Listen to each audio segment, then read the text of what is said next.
Welcome to the Bleep Bulimia podcast with guest Matt O'Neill with a mission to spread positivity. Hi, everyone. I am Lorianne. I am the host of Bleep Bulimia. And today I'm so pleased to have Matt O'Neill, who is a renowned podcast host, entrepreneur, Forbes books author, and he's here to share his mission for spreading positivity. Welcome, Matt. Thank you so much for being here today. Oh my gosh, Lorianne, I couldn't be more happy to be here with you today. Thank you. It's such an honor. So this is interesting. You're spreading positivity. I just wanted to find out what brought you to this point. Lots and lots of negativity. So, feeling awful, like dealing with all of the bad mood emotions. You and I have already kind of talked before we jumped on about the feeling of shame that we're not good enough as we are. That was a massive driving force in my whole life, is this feeling I wasn't good enough ever since I was a kid. And it was really generational. And everyone in my direct family line is dealing with it or has dealt with it. But then other emotions too, like this feeling of guilt, like I was always doing things that were wrong and that I deserved to be punished for it. And then because of that, because I thought that I wasn't good enough and that I needed to do better, I constantly told everyone around me that they weren't doing enough and they needed to do better. And then that would create a bunch of like enemies around me. And then feeling sad about all the stuff that was happening in my life because of these behaviors, and feeling fearful and anxious about when the other shoe would drop. Even if things were going good, I'd get really afraid that they would go bad eventually, because they always did, right? And then I get super angry. Like, anger was probably what, on the outward world, that people could see. It was that I was angry, because I would have a very short fuse and I would blow up, right? And then ultimately, the final bad mood that I was really trapped in was a feeling of pride, like this thought that I was superior to others, and I would put on this air that I was better than other people. And it was just covering up all of the insecurities that I just described, because I really didn't feel as good as everybody else. And so I had to like pretend like I was, but I didn't know any of this stuff. And I just knew I didn't feel happy. I was interviewed for my high school yearbook, and I had a perfectionism thing. Perfectionism is another one of those indicators that you don't feel good enough as you are, that you have to perform perfectly to try to prove your worth. Well, I was an all A student, and that was part of my perfectionism, was that I had to get A's to prove I was good. And they interviewed me as one of the most successful, like that interview thing in the yearbook where they say most likely to succeed. And I remember my buddy Avi was doing the interview, and he said, Matt, what are you going to be when you grow up? And I said, Avi, honestly, I just want to be happy. And that was probably one of the first admissions of like honesty that I had in my life to that point, was that I wasn't happy, and that was what I wanted. So that was when I was 18 years old. And now I'm 43, and I'm still studying it and working at it, but it has been decades long of a journey to like find the source of what makes us happy, and then how to maintain it as long as I can for longer and longer periods of time. Wow. And in your bio, I read that you studied with several very people that people would know. I was smiling when I saw Dr. Jane Goodall, because I in university studied her. It's true. I think it was an anthropology course or something anyway. And I thought, wow, that's really neat. So can you tell us a little bit more about that journey? Yes, everything changed for me when I was 25. And I call it grace. The older and older that I get, the more and more spiritual that I get. And I think that grace has always been there. I just didn't recognize it. I kind of thought I was doing everything on my own, in spite of all the challenges. I thought, I'm like, well, if it's just up to me and nobody's here for me, I'll just like do everything on my own. But it was never true.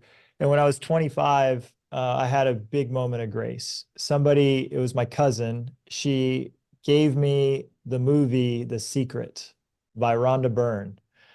And in The Secret, the movie said, everything in your life, all the friends you have, the money in your bank account, the job that you have, the significant other you have or don't have, all of it is being attracted to you by your emotions and your thoughts. And it was like a massive awakening. I was like, wait a minute. I'm doing all of this? Like all these problems, all the people I don't like, everything that's going wrong, I'm the cause of that? Like that's how is that even true? But it started to like blossom in me, um, a desire to keep learning more about that. And I just dove headfirst into self-development and self-improvement. And I began reading voraciously. And then I began traveling all over the world to meet these incredible masters of mindset and motivation and happiness. One of them I got to meet was Dr. Jane Goodall, and she is such a treasure. She's such an Wow. inspiration. She's an inspiration to me in such a big way because this is a woman that also just had some grace in her life, but she used her entire life to make the biggest impact on humanity and the plant world and the animal world that she possibly could. She's still traveling. She's 89 years old, and Oh she my God. spends every single day in a hotel giving lectures to try to save the planet.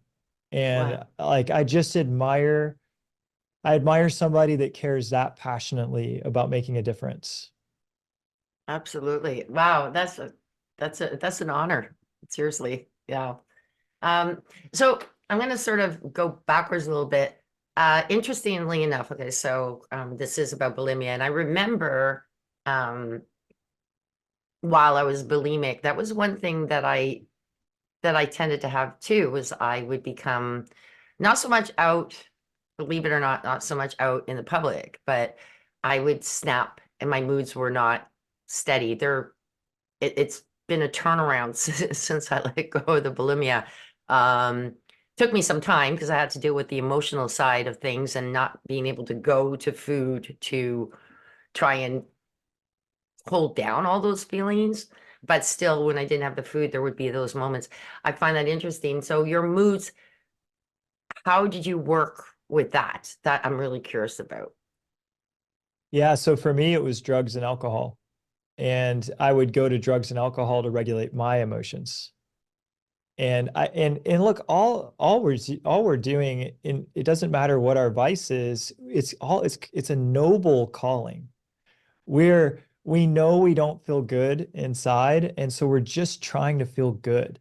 And there's nothing wrong with that. Now, of course, I chose a destructive route, and but it comes from a higher place of wanting to get beyond the negative thoughts and feel better.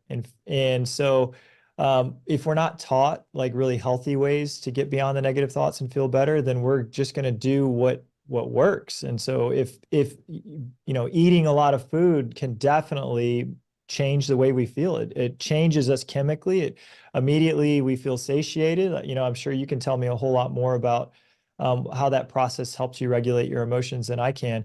But for me, going to drugs, I knew exactly what it was going to do. It was going to shut my mind off. Mhm. I wasn't going to have all those negative thoughts anymore. I was going to get to be free of them.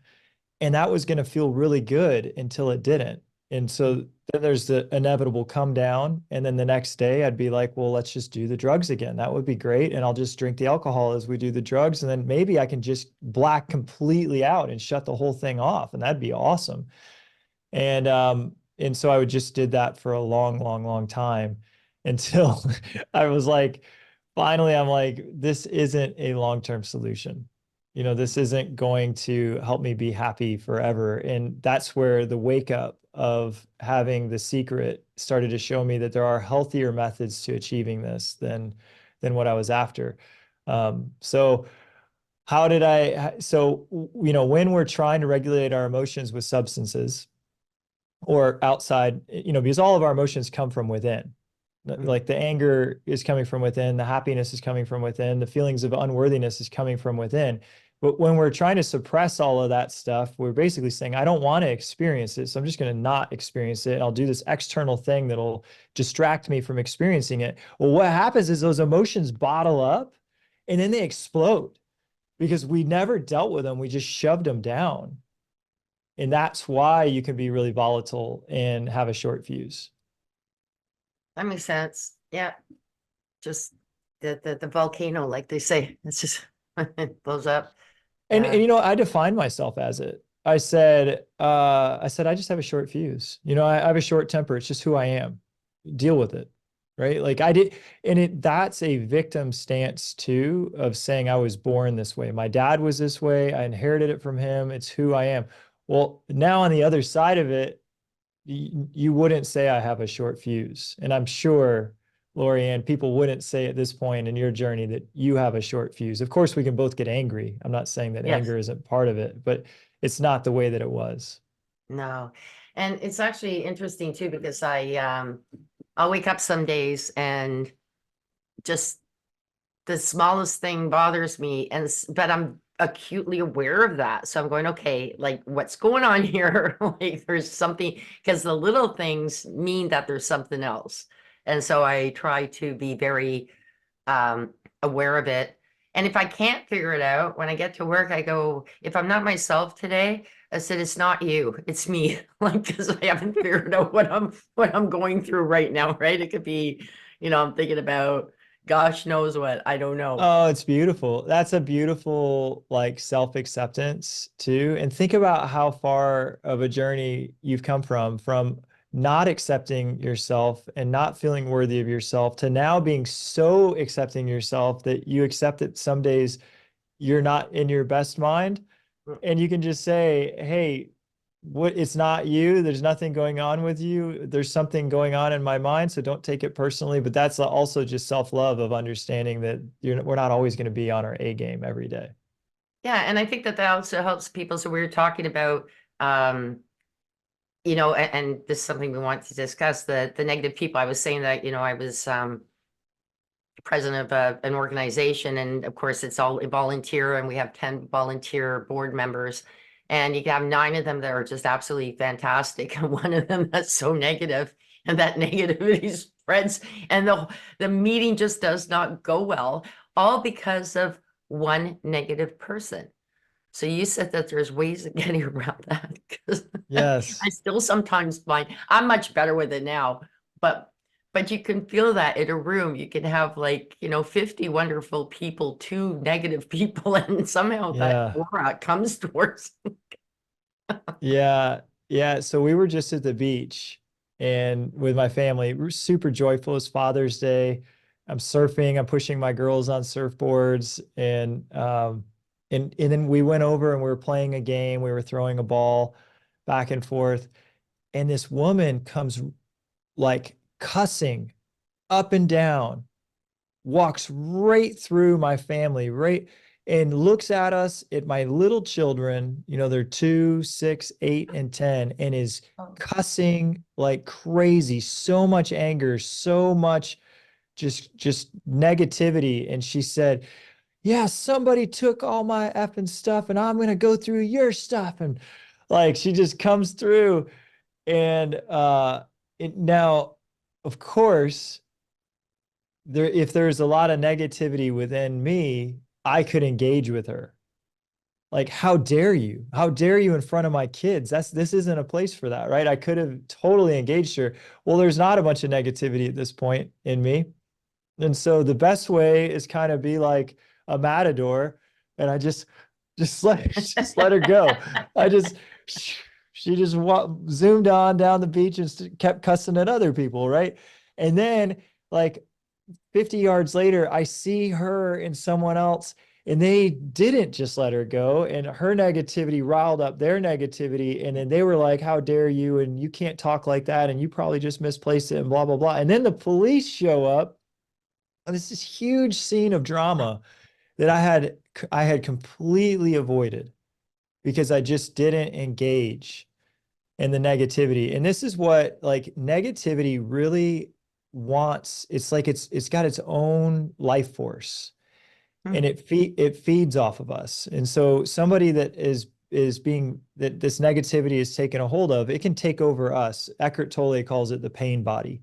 And the pain body will show up, it takes over, it has its own desires, it has its own worldview, it sees the world and it with different eyes. It's like putting on a pair of rose glasses or a pair of blue glasses, and all of a sudden everything around you looks different. You don't realize it, but when that pain body takes you over, the whole world all of a sudden looks different and your goals are different. What negativity's goal is to make other people feel bad too. And it is trying to latch on to anyone and pull it down with it. And so the best thing you can do when you notice somebody's in that pain body and is in a really negative state is to avoid them and to not engage. And now you're in a group setting and you're at this board meeting and everyone's contributing, and you got this person that is maybe belittling others or saying negative things or poo-pooing the whole initiative or saying that'll never work. And now there can be a part of you that like wants to just like combat that. Like, hey, you're being counterproductive and this isn't going to work. Well, so their energy is going to be stronger than your desire for them to stop, because they want the fight. So they actually want the conflict. So like if I was in a board and I'm on a board, and sometimes, I'm in a company too, and sometimes somebody does have a bad mood and they're coming in, and if they live in that perpetual state of bad mood, that's somebody that I'm just going to really limit my associations with. They can grate on my nerves, just like they would grate on anyone's nerves. The best thing we can do, though, is get to a state of compassion, because this is someone that is suffering. Yeah. They're being fed on by the pain body. With as awful as we feel in their presence, imagine what it's to be like to be in their mind. Like, this is someone that is in so much pain that they're trying to drag everyone down with them because they feel so awful. So I always think of Jesus, and I love the show The Chosen, because you get a chance to like see this actor, Rumi, like make his impression of Jesus, and he's got these beautiful, kind eyes. Well, if Jesus were in that board meeting and this guy was being super negative, he would just love him. He would That's just, true. his love would be so strong for this person that was negative. It wouldn't be judgmental. It wouldn't be stop saying what you're saying. It wouldn't be you're being awful or you're being disruptive. It would be, I love you, my son.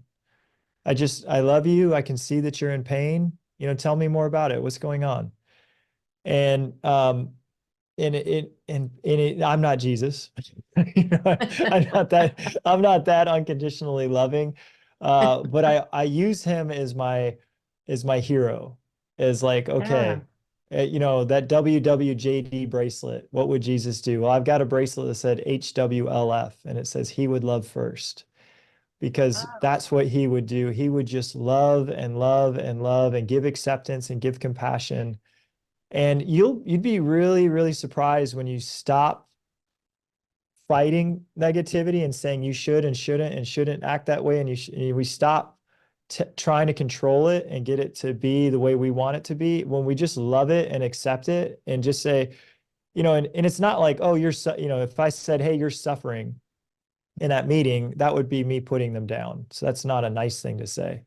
Instead, I'll just use my own example or my own interpretation of how this board meeting could go. Somebody says something and they're like, that's a stupid idea. And and I'm like, oh man, like that's not a kind way to speak to the person that just came up with a great idea. I would probably say, hey, my goal here is for us to have a super constructive meeting. Let's talk to each other in a kind way. It sounds like you've got some really good ideas that can help the mission, and I know you've got a heart to help this mission. What are some of your ideas here? And you know, I know this isn't easy. I'm not in that exact situation, so I can't be there with you. But I do know that when I offer love, like complete love and acceptance for somebody that's having a bad day, it usually dissolves. that's very cool. That's a very good point. So what were you talking about, the Rumi and Jesus? Oh, you haven't seen the show The Chosen? No. Oh, the TV show is so good. The It's so good. Chosen. I don't care what religion, what spiritual path you follow. It is it is one of the best shows ever made. At this point, 200 million people have watched this Wow. program, and it's called The Chosen, and it follows it. Basically, a big time Hollywood movie producer decided he was going to make a massively well produced depiction of the life of Jesus. And they picked this actor with like the most beautiful kind eyes, and he's so like he's fun. He's like he just brings a funny personality. He like gives the apostles a hard time. He's just a human being who also is completely loving in all situations. And I grew up Christian, reading, reading the Bible and hearing all the Bible stories, and it was always super boring to me as a kid, And I'm like, and a lot of it, I'm like, man, none of this is applicable to me at all. Like it's just, but watching this show, I'm like, oh my gosh, I get it. I Yeah. totally get it. It has brought all of the stories to life in a completely different way. So yeah, I recommend watching the show. You'll love it. Lovely. Thank you. Yes, actually my son just got married a couple days ago, and it was kind of funny because the pastor, my son calls himself, I don't know if I'm gonna get this right, utilitarian. Uh-huh. Just he believes that there is a God. He knows that Jesus existed, but he still questions everything. Yeah, And great. and it was great. And the pastor was wonderful. He says, I know, that you're not Christian, but he says, we hope that someday, but it's always within yourself what you want. I thought that was very pleasant, and the way that it was that it was told. But he does support his now wife. He always goes to the services with her, and he enjoys learning. And like you said, it doesn't matter what religion you are, you can always learn from Yeah, stories, right? and what a beautiful pastor too. Yes. I think, I was driven away from Christianity in my 20s Hmm. because of the amount of judgment Hmm. of some Christians. Yep. It's my way is the right way, and if you don't believe my way, then you're going to hell. And I'm like, that none of that doesn't make sense to me. Like this type of exclusivity to love and truth just doesn't seem like something that God would feel, right? And so Right. I completely went away from Christianity because of like that mindset of we're the only ones that are saved and everyone else is damned. And I'm like, well, that's like 2/3 of the planet, like Yeah. that. And then Yes. I've come way, way, way, way back with a higher understanding, probably where your son is at too. And congratulations on his marriage. Thank you. That what is God? God is unconditional love. And Yes. so that thought pattern, sure, you could take different scriptures in the Bible and say, you can make lots of different analogies about it. But if we really just watch the way Jesus acted, he accepted everybody and he loved everybody. And that's why I love him as a character to emulate so much, because he is the embodiment of unconditional love. It's not judgmental. It's not, if you don't follow me, you suck. It's more Yeah. like it's more like I love you if you choose to follow me or not. And either way, it's great. Because I believe all of us are eternal and all of us have infinite amounts of chances to have God's grace. I do too. It was actually a really weird thing. I was driving along the other day, and this bird started flying towards the car and then flew out that way. And I said, oh, thank goodness. And then all of a sudden I had this really strange, very strong feeling about being one with the whole universe. That bird, and me driving, and the cars and the people. And it was just like, it was the strangest, awesomest feeling I ever had. I was a part of that bird. I was a part of all the Oh people on my the road, and gosh. just You had everything. a you had a you had a glimpse of enlightenment. It was so amazing. I just sat there. I said, did I just feel that? Like I did. I really You did. And did. it was just, yeah. So yeah, that just happened. What a beautiful experience. Yes. And Yeah. how wonderful for you. Thank you. And that's by the grace of God too, right? Yes. And that's through lots and lots and lots of self work too, that you were given that kind of grace. But this is how it really works. And I just spent a weekend with Eckhart Tolle, And Eckert, the whole conference was about the path of enlightenment, and that is the ultimate truth. Think about from a scientific point of view, the Big Bang theory, right? So before the Big Bang, they say there was nothing. There was maybe like a mustard seed size something. And then it explodes into everything, billions upon billions of stars. Well, in the Bible, it says, in the beginning, there was the Word, and the Word was God.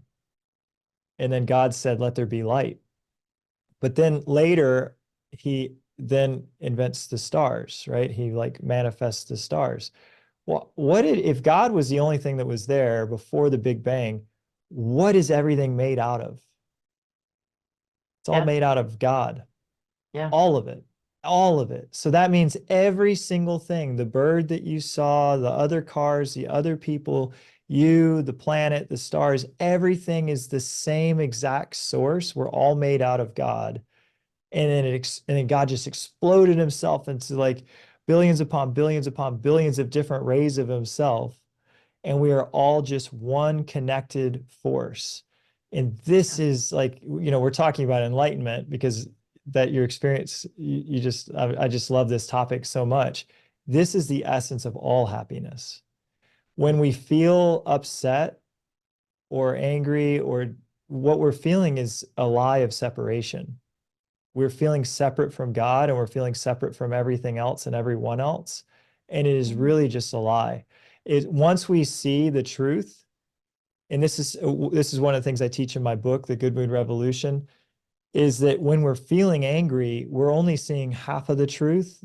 And if we could see the whole truth, we would feel happy again. We wouldn't be upset by it. So, I'll give you a real life example of anger, right? So,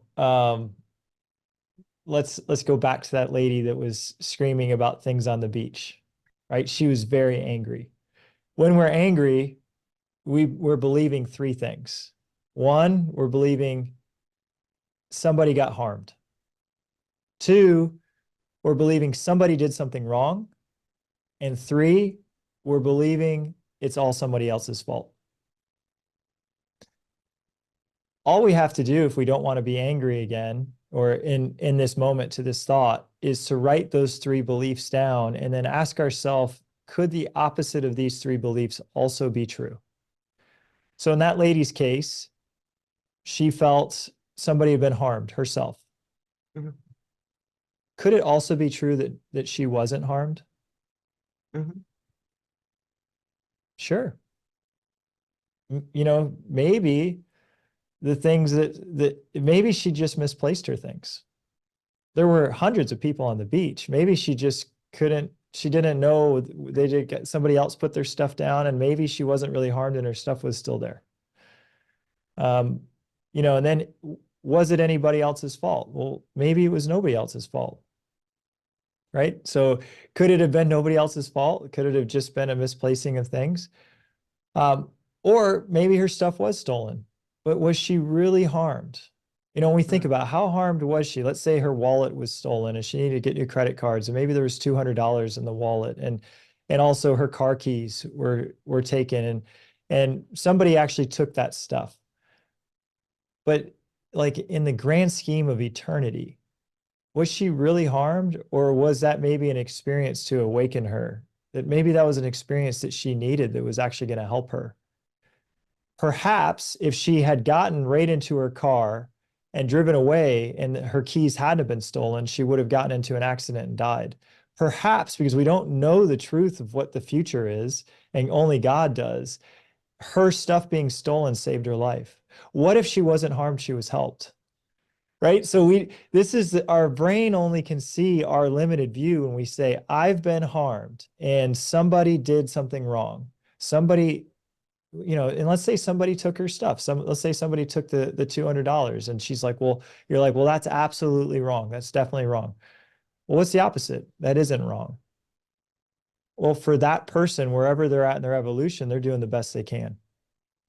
Right? So maybe stealing the $200 was the best they could do in that situation. Perhaps they really needed it more than that lady needed it. Like, we don't know. Maybe Maybe they were starving. Maybe their kid was sick. Like, we just don't know why they needed that $200 so bad that they stole it. Or maybe they needed to steal it and then have negative consequences and have a lesson that they could only learn that way. Right. So this is seeing the world from, once we stop our limited view of, I know that they're wrong and they shouldn't have done this and I've been harmed, and we start to see the opposites of it, then we start to be able to release the anger, because this is that we're all one, right? If you can look at the exact opposite of what you think and see how it's also true, you now are like seeing the world like God sees the world, and there's no anger in that way. That's very cool. That's actually very interesting. I I have a silly story. My nephew passed away 16 years ago, actually, this past Sunday, Father's Day. Mhm. He had cancer, 23. So when he passed away, I had an auto repair shop at the time, and I had this big board. And the last time I saw him, I brought him a pink monkey, a blown up pink monkey. But I still had 12 of them. So I blew them all up and I put them all on the thing and I said, rest in peace, Ross. And then the date. And the next day, a whole bunch of them were stolen. So I actually did write to the Toronto Sun here in Toronto, and they published it.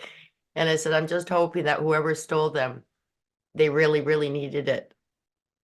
And it was like, because I was thinking somebody probably stole them for their kids, right? Because they thought, oh, cute Yeah. pink monkey. But I looked at it that way, though, which was interesting. So it didn't upset me. Wow. Instead, I looked at it. I hope whoever took it, Ross is probably laughing up in heaven, going, "Look at that, Aunt Lorianne. Your monkeys are popular, right?" Like I go, and the fact that it was published in one of the top newspapers in Toronto, I thought was hilarious. I still have the clipping of it. I Oh, never thought they would publish it, but I what took a a picture. what Yeah, a what a high point of view. Like, this is, this is the key to happiness, is that happiness is a choice of perspective.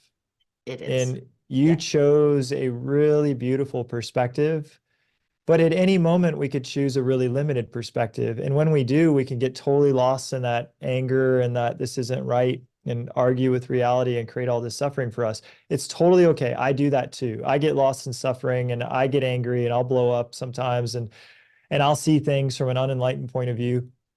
But anytime you do, it's a great opportunity to sit down with a pen and paper and say, what am I yeah. believing right now? I What love that. what thought is going through my mind that would make me feel so separate and so disconnected from everybody? And then what's the opposite of that? As soon as we take the thought and say, what's the opposite of it? And look at the opposite and see how the opposite is true, the thought loses all of its power. I love it. Actually, that sort of made me think about how that could connect with bulimia too, because it's a good idea that even whether it's before or after, um, having those overeating sessions is to sit down with a pen and exactly that. Why did I, what was, if you can sense it or try to sense it and to write it down and then find an opposite Yeah, for the next absolutely. time, right? For the next time, like, or if it's before you started, to start your binging, that may stop it there, right? Why am I wanting this right now? What is me going through my Mm. head? And then now do the opposite. I'm just putting it as that's something I wish I had had, because it might have actually discouraged my continuing with going towards binging. And then the guilt that comes afterwards. I shouldn't have done that. Yeah, Right. And that's a negative thought too. I shouldn't have yeah, done that and I'm bad. We would want to question those guilty thoughts too. yeah, And I'd turn them around and I'd say, I should have done that. yeah, Why should I have done that? Because I did. yeah. Right. I'm not gonna argue with the reality that I did. And then I'm wrong for doing that, or I'm bad for doing that. What's the opposite? Oh, I'm not wrong. I'm really Mm, beautiful. I'm fully loved. And once we can like really get down, the root of it is, I'm wrong, I'm bad, there's something messed up with me, I'm unworthy, I'm unlovable. That's the root of all of this self-destructive behavior. And once we get the opposite of the root out, which that whole thing is a lie. I'm unlovable, I'm unworthy. All of that's a lie. The truth is you're completely loved, you're completely accepted, you're completely whole and complete and wonderful and perfect and stainless, and everything you do is already forgiven. That's the truth. And once we start to reaffirm that truth to ourselves over and over and over and over, that desire to harm ourselves or sabotage ourselves starts to reduce. And I'm not saying this is overnight. I didn't stop doing drugs overnight. I didn't stop drinking alcohol overnight. It took years and years and years, like probably a decade. But it's the path to healing. It's the start. I love it. So before we go, I really would like you to speak to, I know that you are a podcast host. You mentioned your book, The Good Mood Revelation. Just tell us a little bit about yourself and where people can find you, please, Matt. Absolutely. And I just want to say thank you. This has been such a pleasure and such an honor. You were out there, you were a warrior for the light, like Thank doing you. beautiful work out there. The best place to plug in with me is the podcast, and it's called Good Mood Revolution, and it's on all podcast platforms. And the book, it took 3 years to write this book. I wrote it and rewrote it and then learned more and then said, oh man, I got to have this in the book, and then rewrote more. And it's a really beautiful book, and it's on pre-order on Amazon, called Good Mood Revolution as well. Revolution. Okay, beautiful. On Amazon.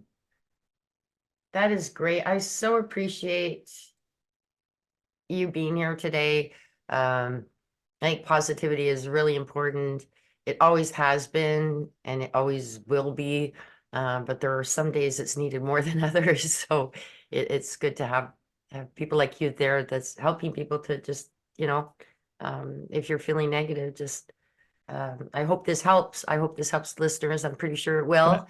I'm not worried. Can I make just one more as Yeah, you were wrapping up? sure. I do want to say one more thing Yes. about feeling not positive. Sometimes life feels a little bit beyond hope, and I've been there. And if you're ever feeling hopeless, that's not an emotion we can get out of on our own. We need the help of others in that moment.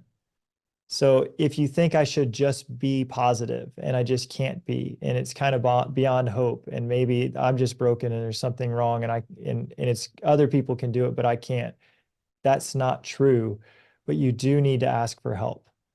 And that can be a professional, it can be a psychologist, a psychiatrist, it can just be a group of really good friends that are positive and high vibration energy. But what you really need is somebody else's loving energy to love you and accept you and pull you out of that depths of despair that we can find ourselves in sometimes when we get too lost in the lies of the mind. And then sometimes, this happens to me, we're not hopeless, we're just tired. So That's true. That's sometimes true. I'm just tired and it's the end of the day and I'm cranky, and guess what? I need to rest. And Yeah. so that's the self-grace and self-compassion, is that sometimes we're not really negative, we're just sleepy or tired and cranky. And once we have a good night rest and a cup of coffee the next morning, we're back to our positive self. And there's nothing wrong with that either. I really appreciate that message, and you're right. It's a good point to make. Thank you very much. Well, again, Matt, thank you so much for being here. Really appreciate you. I appreciate you.